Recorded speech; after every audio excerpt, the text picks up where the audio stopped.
밥그릇이 식탁에 부딪히는 소리가 요란하게 울려 퍼져 이미 무거운 식당의 분위기를 깨뜨렸다.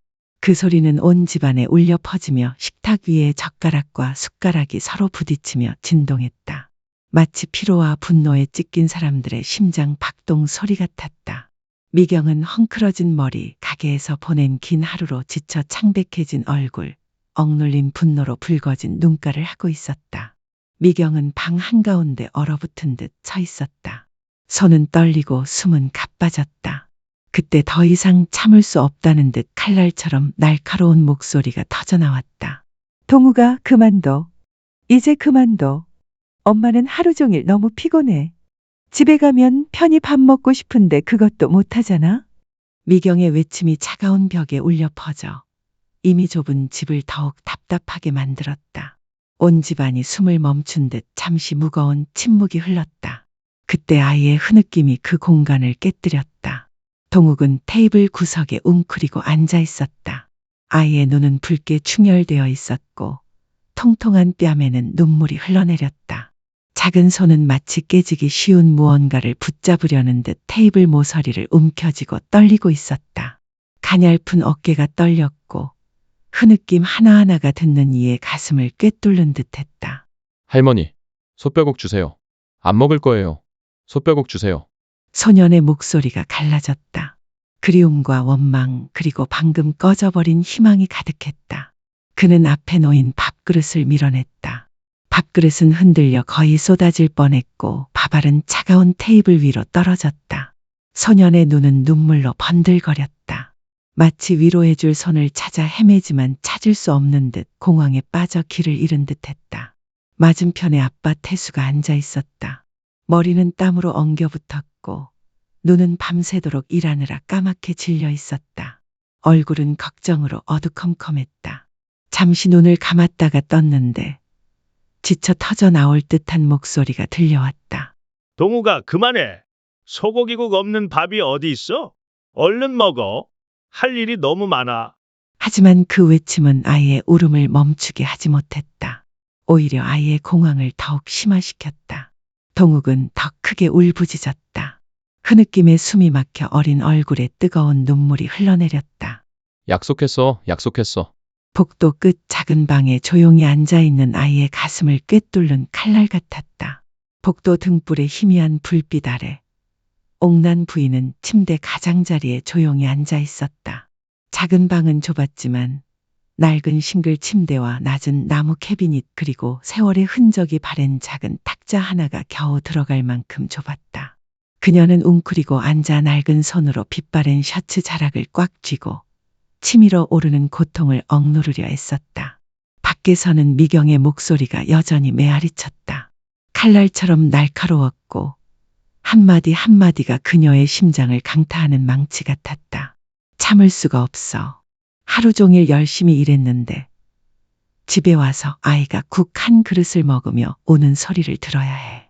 어두운 어둠 속에서 옥난 씨는 떨리는 손을 입으로 가져갔다. 낡고 빛바랜 손수건 끝이 해진 손수건이 그녀의 입술에 부드럽게 닿았다. 주름진 손은 그날 오후 부엌에서 난 불에 그을린 붉은 화상을 입은 듯했다. 그녀는 살짝 떨었고 그 가느다란 어깨는 그 무거운 원통과 고통에 무너질 듯했다. 하지만 눈물은 여전히 떨어지지 않았다. 지금 쓰러지면 다시는 이 집에 누구 앞에도 고개를 들 수 없을 거라는 걸 그녀는 알고 있었다. 가슴속에서 심장이 쿵쾅거리며 한마디 한마디가 목구멍에 걸린 듯했다. 맞아, 오늘 아침에도 그는 여전히 내 다리를 껴안고 환하게 웃고 있었어. 그가 말했지. 할머니, 오늘은 소고기 뼈탕 끓여주세요. 알겠죠? 저는 단물이 좋아요. 나는 약속했어. 손주가 잘 먹을 수 있도록 정말 달콤하게 끓여주겠다고 다짐했어. 그런데 지금 그는 내가 약속을 어겼다고 울고 있어. 그를 실망시켰어. 억울하게 혼나게 했어. 이제 이 밥상을 차릴 사람이 아니야. 한때 집이라 불렸던 집안의 낡은 그림자일 뿐이야. 손주와의 작은 약속 하나 지키지 못하는데 그럼 내가 뭘 더 해야겠니? 밖에서 동욱의 울음소리가 점점 사라지고 어린 동욱의 목구멍에는 흐느낌만 남았다. 젓가락과 숟가락이 접시에 부딪히는 소리가 메마르고 텅 빈 채 울려 퍼졌다. 집안은 공포스러운 침묵에 휩싸였다. 숨소리 하나하나가 차가운 내 벽에 메아리치는 듯 무거운 침묵이었다. 카메라는 서서히 움직이며 작은 방 안에 웅크리고 앉아있는 수척한 노파의 모습을 비췄다. 외로운 노년의 무게, 말로 표현할 수 없는 침묵의 원통함을 짊어진 듯 어깨가 축 늘어져 있었다. 복도에서 새어들어오는 희미한 불빛은 가족을 위해 평생을 희생했지만 이제는 그림자처럼 사라진 노파의 숨막히는 외로움을 더욱 부각시켰다. 집안은 점차 고요해졌다. 동욱의 울음소리는 점점 잦아들고 무거운 한숨과 식탁 위에서 숟가락과 포크가 무심하게 부딪히는 소리로 바뀌었다. 천장의 불빛은 피곤하고 긴장된 얼굴들을 선명하게 비추고 있었지만 아무도 서로를 올려다보지 않았다. 각자가 분노와 무력감의 소용돌이에 휩싸여 있었다. 복도 끝 작은 방, 옥난 부인은 마치 돌처럼 굳어버린 듯 미동도 없이 앉아 있었다. 낡은 손은 빛바랜 손수건을 꽉 쥐고 있었고 복도의 희미한 불빛 아래 이마의 주름은 더욱 깊어지는 듯했다. 그날 오후의 기억이 마치 슬로우 모션처럼 선명하게 떠올랐다. 모든 장면, 모든 소리, 모든 냄새, 모든 것이 되살아나 부서진 가슴을 짓누르듯 그녀는 눈을 감았다. 반쯤 감긴 눈꺼풀 뒤에 어둠은 기억들이 되살아나는 무대가 되었다. 그날 오후 모든 사랑을, 모든 노년의 작은 힘을 모아 약속대로 손자에게 달콤한 솥뼈탕을 끓이기 위해 부엌으로 향했던 오후. 오후의 희미한 햇살이 작은 부엌 창문으로 비스듬히 들어와 옥난 부인의 은발을 비추었다. 낡은 부엌에서 그녀는 가스레인지에 몸을 굽히고 낡은 손으로 솥뼈를 하나하나 조심스럽게 냄비에 담았다. 그녀는 고기를 불려 끓는 물에 데치고 모든 살과 뼈를 하나하나 정성껏 씻었다. 평생 가족을 위해 요리해 온 손길에서 비롯된 섬세한 손길이었다. 냄비 속 물이 끓자 은은한 솥뼈 향이 서서히 퍼져나갔다. 마늘과 볶은 양파 냄새가 어우러져 쌀쌀한 오후, 작은 부엌을 따뜻하게 데웠다.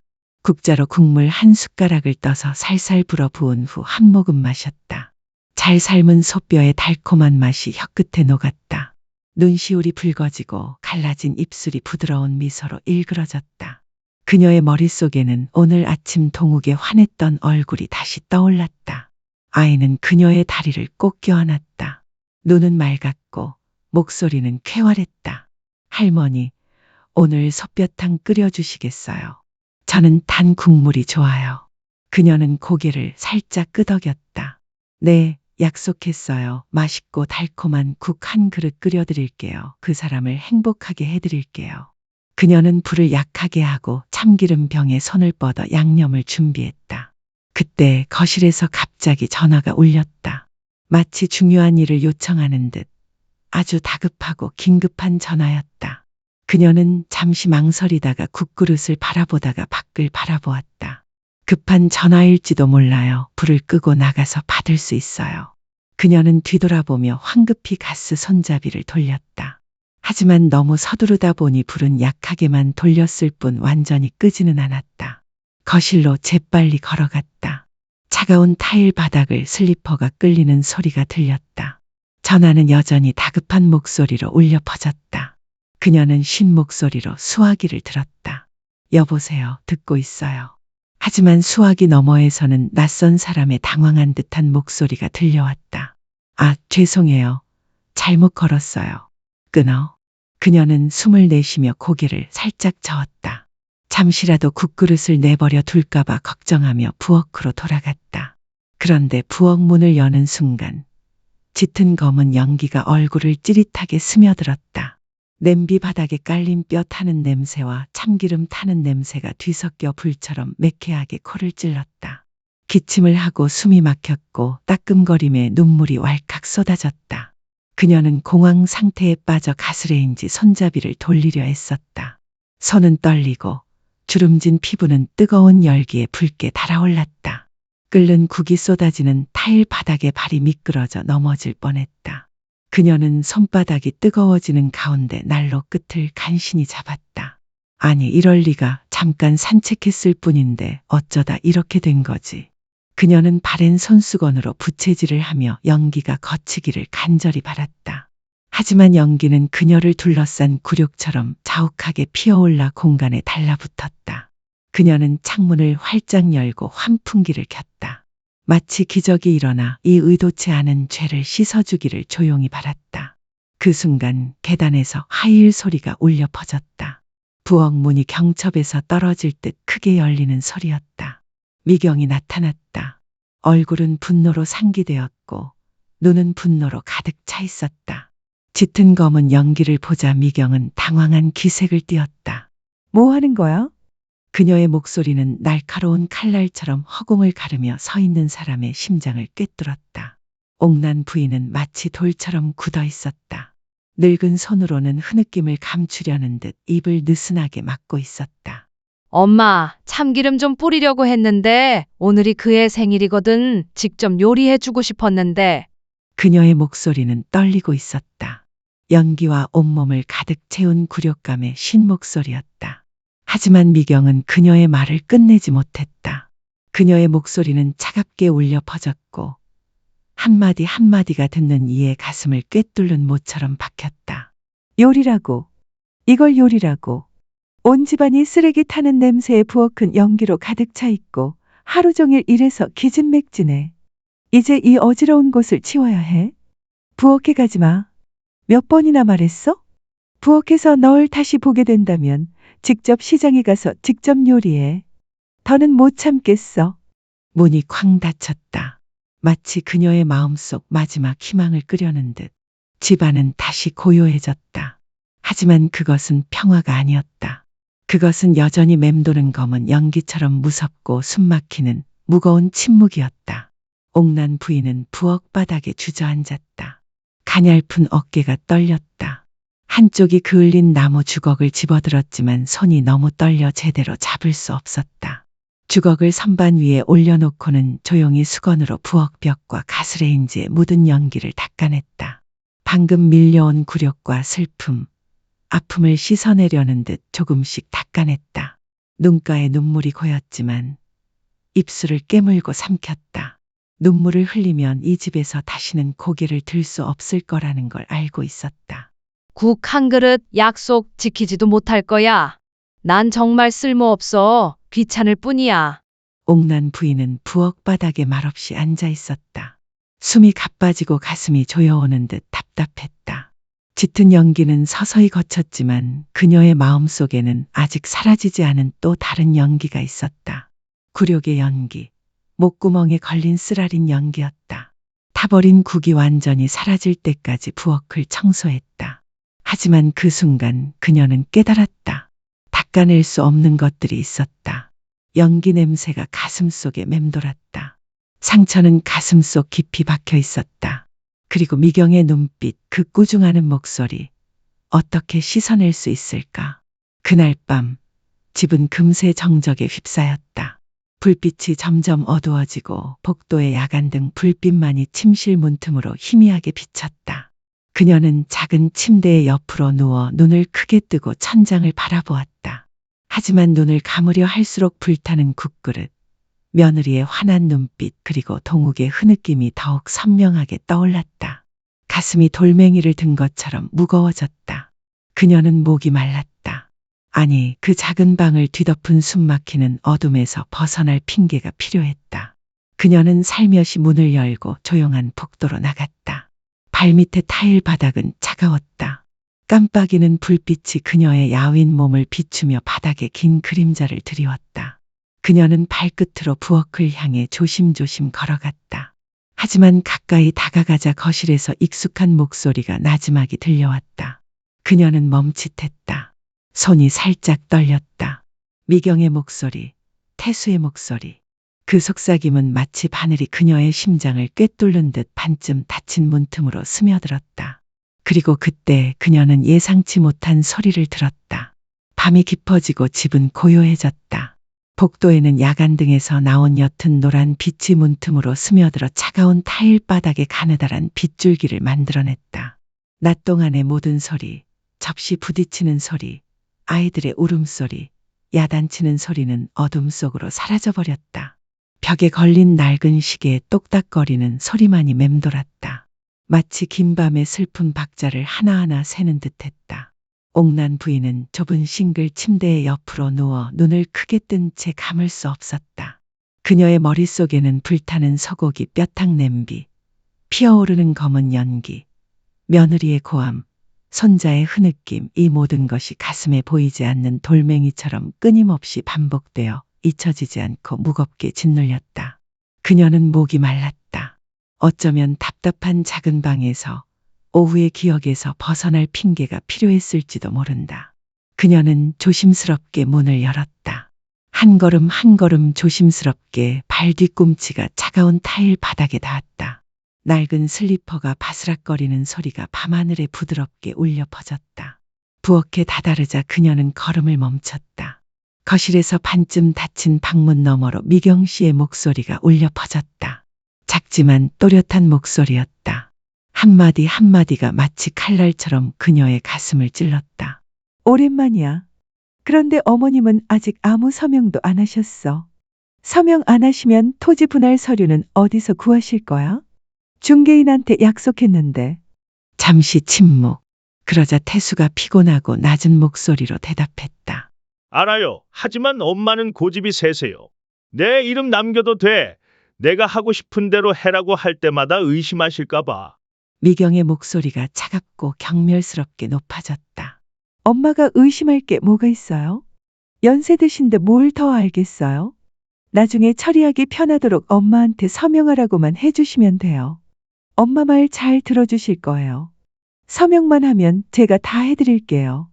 엄마는 경기도 요양원에 가실 거예요. 깨끗하고 조용한 곳이고 매달 용돈도 보내주시면 돼요. 태수는 아무 말도 하지 않았다. 복도에 놓인 시계가 다시 울렸다. 똑딱 똑딱 똑딱 똑딱.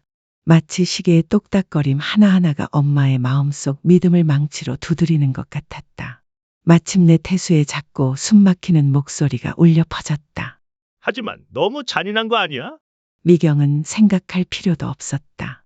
그녀의 목소리는 강철처럼 단단했다. 무정하다고. 무정하다는 게 말이야. 정신 나간 늙은이가 부엌을 불태우고 아이를 울게 하고 집을 엉망으로 만들다니. 정말 무정해.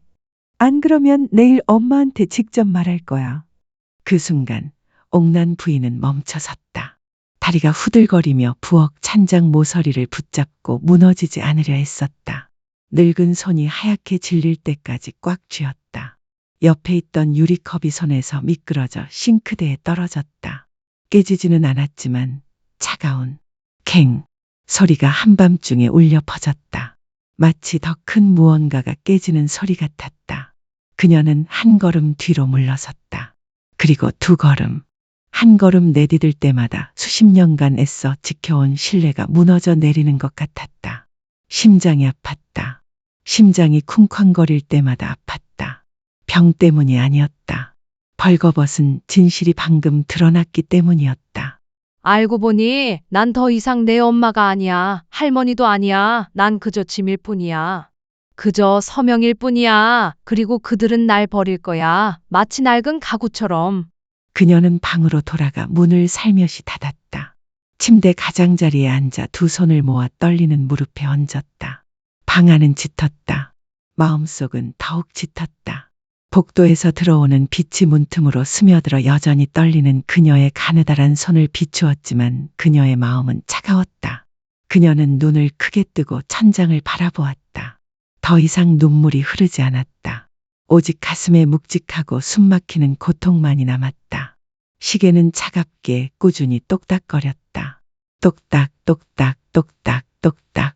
그리고 그녀는 알았다. 오늘 밤은 잠 못 이룰 것이다.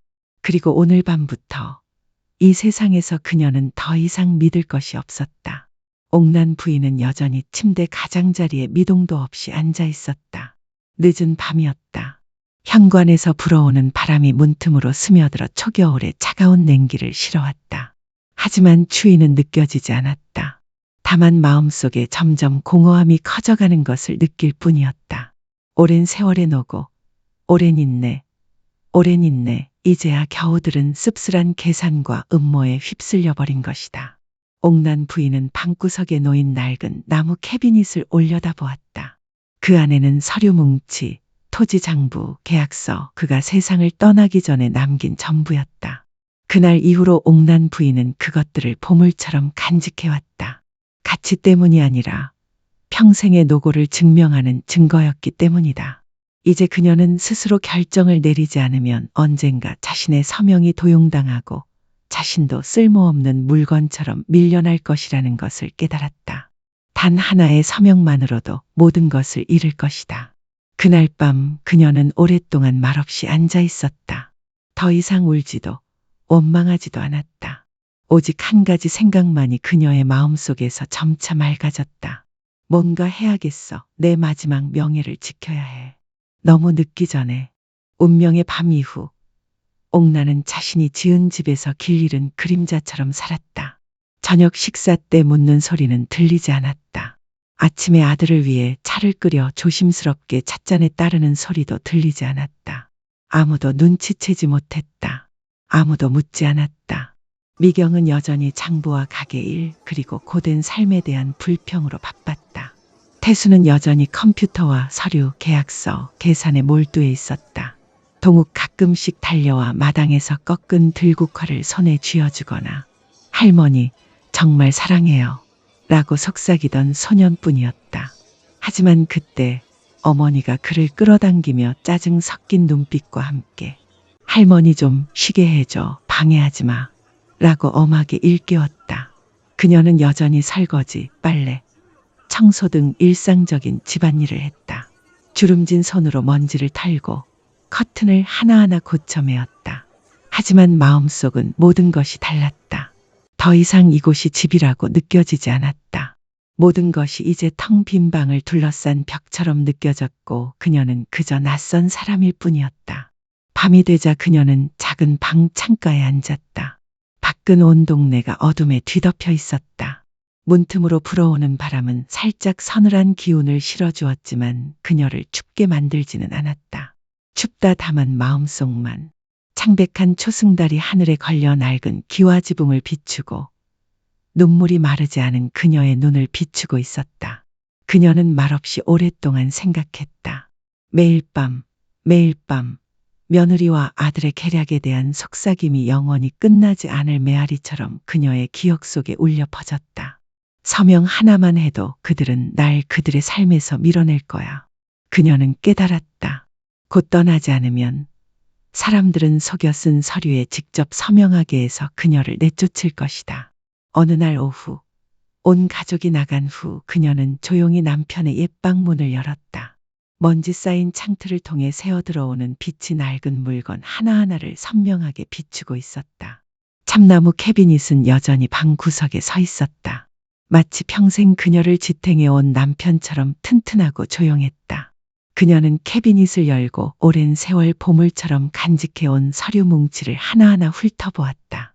토지 증서, 계약서, 저축 통장들, 글자 하나하나, 숫자 하나하나를 읽을 때마다 손이 떨렸다. 하지만 그녀의 눈은 점점 더 굳어졌다. 시간의 색으로 변한 토지 증서 앞에 멈춰섰다. 그녀의 이름은 여전히 거기에 있었다. 아내이자 가족을 위해 평생을 바친 어머니의 유일한 흔적이었다. 제 겁니다. 제 인생의 작품이자 그의 작품입니다. 누구도 거짓말로 훔칠 권리는 없습니다. 다음 날 그녀는 낡은 카디건과 낡은 플라스틱 신발을 신고 집 밖으로 나갔다. 그녀의 작은 몸은 북적이는 인파 속에 묻혀 보이지 않았다. 그녀는 은행으로 갔다. 오랫동안 줄을 서서 기다렸다. 차례가 되자 그녀는 예금 계좌에 있는 돈을 모두 인출하며 손도 떨리지 않고 영수증을 건넸다. 그녀와 남편이 오랜 세월 모아온 모든 푼푼한 돈이 적힌 긴 영수증은 이제 빛바랜 핸드백 안에 깔끔하게 들어있었다. 은행에서 그녀는 남편의 오랜 친구가 일하던 법률 사무소로 갔다. 그녀는 젊은 변호사의 조언을 조용히 경청하다가 가볍게 고개를 끄덕였다. 제 명의의 모든 자산을 팔고 싶습니다. 비밀리에, 빨리. 가족 중 아무도 모르게요. 변호사는 놀랐다. 그가 물었다. 정말이야. 그렇게 중요한 문제인데 자녀와 손주들에게 물어보는 게 어때? 그녀는 그저 미소 지었다. 희미한 미소였지만 결연한 의지가 엿보였다. 스스로에게 물었죠. 이번에는 나 자신을 위해 살 거예요.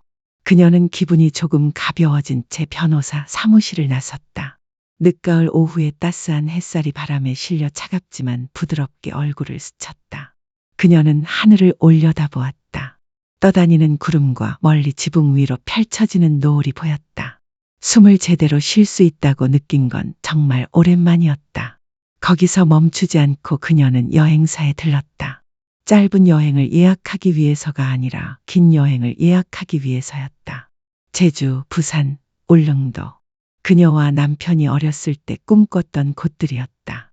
그녀는 모든 준비를 부탁하며 서류 작업이 끝나기만을 기다렸다. 그날 밤 그녀는 여전히 동욱을 목욕시키고 재우기 위해 등을 쓰다듬었다. 그의 순진한 얼굴을 바라보며 눈물이 고였지만 흘러내리지는 않았다.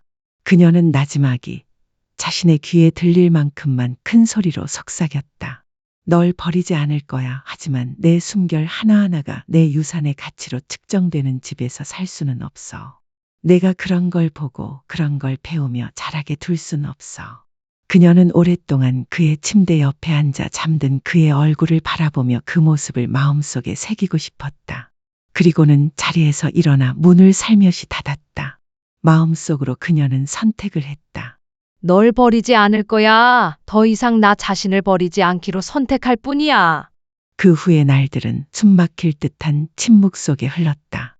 옥난 부인은 예전처럼 살았다. 익숙한 일들을 하고 손주들에게 부드럽게 미소 짓고 며느리를 우연히 만났을 때에도 고개를 숙였다. 가족 중 누구도 그 차분하고 조용한 모습 뒤에는 어떤 결의가 예상치 못한 이별을 위한 마지막 준비가 자리 잡고 있음을 조금도 의심하지 않았다. 매일 밤 집안의 불빛이 점점 어두워지고 미경과 태수의 발소리가 잦아들면 옥난 부인은 작은 탁자에 앉아 서류를 하나하나 정리하고 계약서를 하나하나 확인했다. 탁상 스탠드 불빛이 그녀의 가느다란 손에 다 고된 노동의 주름과 흔들리지 않는 결의를 비추었다. 그러던 어느 날 모든 것이 거의 마무리되고 계약서에 서명만 하면 되자 그녀는 이상하리만치 안도감을 느끼며 집으로 돌아왔다. 하지만 그녀는 방에 들어서는 순간 서류철에서 종이 한 장이 떨어져 문틈에 끼어 있었다는 사실을 몰랐다. 마치 곧 닥쳐올 마지막 폭풍에 대한 운명적인 경고처럼. 그날 오후 이슬비가 내리고 있었고 안개처럼 얇아진 빗방울이 창문 유리를 흐릿하게 만들고 있었다. 옥난 씨는 변호사와의 마지막 상담을 마치고 막 돌아온 참이었다. 어깨에 메고 있던 낡은 핸드백은 무거웠다. 부동산 양도 증서, 은행 영수증, 그리고 몇 주 동안 묵묵히 준비해 옮긴 여행 일정표까지 들어있었다. 하지만 무엇보다 무거운 것은 잠 못 이루는 밤 동안 마음속에 품어왔던 결이었다. 그녀는 방에 들어와 문을 살며시 닫았다. 이상하리만치 마음이 평화로웠다. 몇 년 만에 처음으로 안도감을 느꼈다. 하지만 그녀는 몰랐다. 가방을 내려놓는 순간 파일에서 종이 한 장이 가장자리에서 미끄러져 떨어져 문틈에 끼었고 하얀 종이 모서리가 살랑살랑 바람에 흔들렸다. 1시간쯤 후 미경은 아들을 위해 껍질을 벗긴 과일 접시를 들고 복도를 걸어갔다. 동욱을 불러 밥을 먹으라고 하려던 순간 종이 끝이 살짝 보이는 순간 미경의 눈은 얼어붙었다. 호기심과 의심이 뒤섞인 그녀는 종이를 집어들기 위해 몸을 숙였다. 처음에는 그저 잠깐 얼굴을 찡그렸다. 하지만 페이지 맨 위에 굵은 글씨로 적힌 재산 이전 허가를 훑어보는 순간 미경의 얼굴은 창백해지고 눈은 커졌으며 숨이 막혔다. 가슴속에서 분노와 공포가 치밀어 올랐다. 미경은 옥난의 방문을 밀치며 날카롭게 마치 채찍이 허공을 가르는 듯 말했다. 뭐 하는 거야? 옥난 씨는 깜짝 놀랐다. 아직 계약서를 손에 쥐지도 않은 상태였다. 두 사람의 눈이 마주쳤다. 한 명은 충격에, 다른 한 명은 충격과 분노에 휩싸여 있었다. 미경 씨는 떨리는 손으로 종이를 들어 올렸다. 양도 허가? 땅을 판다고? 아무에게도 의견을 묻지 않고 판다고? 옥란 씨는 테이블 가장자리를 살며시 잡고 몸을 가다듬었다. 고개를 들어 며느리를 바라보았다. 그녀의 목소리는 낮지만 단호했다. 그 땅은 제 땅입니다. 제 명의로 되어 있습니다. 아버지께서 돌아가신 날부터 제가 직접 관리하고 관리해 왔습니다. 이제 평생 쓰고 싶습니다. 그녀의 목소리는 예전처럼 떨리지 않고 차분했다. 하지만 한마디 한마디가 오랜 세월 그녀를 짓누르던 고통의 껍질을 벗겨내는 듯했다. 미경은 얼굴이 붉어진 채 분노에 휩싸여 노려보았다. 이 가족은 어쩌고, 나는 어쩌고, 태수는 어쩌고, 그렇게 떠나는데 양심이 있냐고? 옥란 씨는 며느리를 바라보았다. 눈은 깊었고 피로와 쓰라림 그리고 말로 표현할 수 없는 슬픔으로 가득 차 있었다. 양심이 있냐고 묻는 거야? 내가 계약하자마자 요양원에 밀어 넣을 작정을 한 게 누구야? 가족 인맥으로 속여 집을 빼앗고는 마치 늙은이처럼 내던질 작정을 한 게 누구야? 그녀의 목소리는 크지 않았지만 한마디 한마디가 어떤 꾸중보다 무겁게 느껴졌다. 미경은 어안이 벙벙해졌다. 그녀의 얼굴은 잠시 창백해졌다. 그런데 궁지에 몰린 짐승처럼 그녀는 거친 말을 내뱉었다. 그녀의 목소리는 분노와 수치심으로 떨렸다. 내가 모든 걸 망쳤으니까. 내가 미쳤고 부엌을 불태우고 날 울렸고 집을 엉망으로 만들었잖아. 그걸 도움이라고 하니? 오히려 짐이잖아. 옥란의 어깨가 살짝 떨렸다. 하지만 이번에는 더 이상 원망 때문이 아니었다. 오랜 세월 침묵의 짐에서 벗어난 마음 때문이었다. 그녀는 슬프지만 맑은 눈빛으로 미경의 눈을 똑바로 바라보았다. 지치셨어요? 이 늙은 시어머니와 사는 게 지치셨나요? 하지만 아시잖아요. 당신이 결혼시킨 아들에게는 제가 하늘의 전부였어요. 당신은 저를 짐으로 여기지만 저는 온 사랑과 눈물로 키웠어요. 이제 두 분 눈에는 저는 그저 쓸모없는 존재일 뿐이에요. 탓할 사람, 탓할 사람. 미경은 목이 메어 소리를 지르려 했었다. 엄마, 정말 가실 거예요? 손자 다시는 안 볼 거예요? 옥란 씨는 한숨을 쉬며 눈빛이 부드러워졌지만 목소리는 여전히 단호했다. 손자를 정말 사랑해요. 하지만 아들의 거짓말과 며느리의 멸시를 그저 지켜보고 인간성 없는 집에서 손자를 키우는 것만으로는 안 돼요. 손자를 버리지 않을 거예요. 저 자신을 더 이상 버리지 않을 거예요. 방 안의 공기가 탁했다. 미경은 미동도 없이 서 있었다. 눈물이 뺨을 타고 흘러내렸다. 분노인지 고통인지 아니면 수치심인지 알 수 없었다. 옥란 씨는 서류를 가방에 넣었다. 손은 더 이상 떨리지 않았다. 그녀는 돌아서서 며느리를 지나쳐 처음이자 마지막으로 고개를 꼿꼿이 든 채 그 방을 나섰다. 그녀 뒤에서 문이 닫혔다. 그녀의 발걸음은 느리지만 꾸준했다. 현관에는 여전히 비가 내리고 있었고 낡은 기와지붕은 축축했다. 바람이 차갑게 불었지만 그녀의 마음은 더 이상 차갑지 않았다. 한때 웃음으로 가득했던 그 넓은 3층 집은 이제 침묵과 무언의 말 그리고 늦은 눈물만 가득했다.